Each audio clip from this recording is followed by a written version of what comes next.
ایک بھائی نے کویسچن کیا کہ اگر کوئی امپلائی ہے اپنے مالک کو افسر کو سلام کرتا ہے اور وہ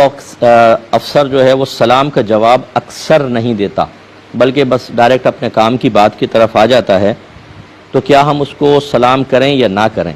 اور اگر اس نیت سے سلام نہ کریں کہ یہ جواب نہیں دے گا، سلام کا جواب دینا واجب ہے تو گناہ گار ہوتا ہے، تو اس کو گناہ سے بچا لیا جائے، تو کیا حکم شرع ہوگا؟ دیکھیں، سلام کرنا سنت ہے، اور جب کوئی آواز سے سلام کرے کہ ہمارے کانوں تک اس کی آواز پہنچ جائے تو جواب دینا واجب ہوتا ہے۔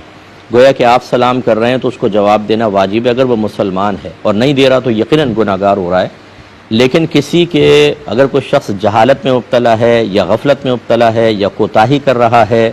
گناہ کے امکانات ہیں، تو اس کی وجہ سے ترک سنت جائز نہیں ہے۔ آپ سلام کریں، ہو سکتا ہے اس کو کبھی احساس ہو جائے کہ ایسا مجھے جواب دینا چاہیے، خاموش نہیں رہنا چاہیے یا اگنور نہیں کرنا چاہیے، لیکن اگر آپ بھی سنت چھوڑ دیں گے، وہ ترک واجب کر رہا تھا، آپ نے ترک سنت کیا، تو یہ کوئی کمال نہیں ہے، آپ کو بہرحال سلام کرنا چاہیے۔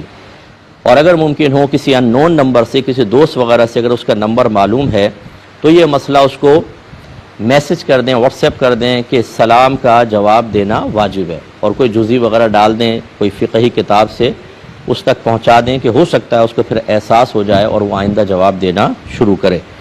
نام وغیرہ نہ بتائیے گا کہ ہو سکتا ہے کہ وہ ناراضگی کا اظہار کرے، تو ان نون نمبر سے اسی لیے کہا اس کو بھیج دیں، اللہ تعالیٰ ہدایت دینے والا ہے۔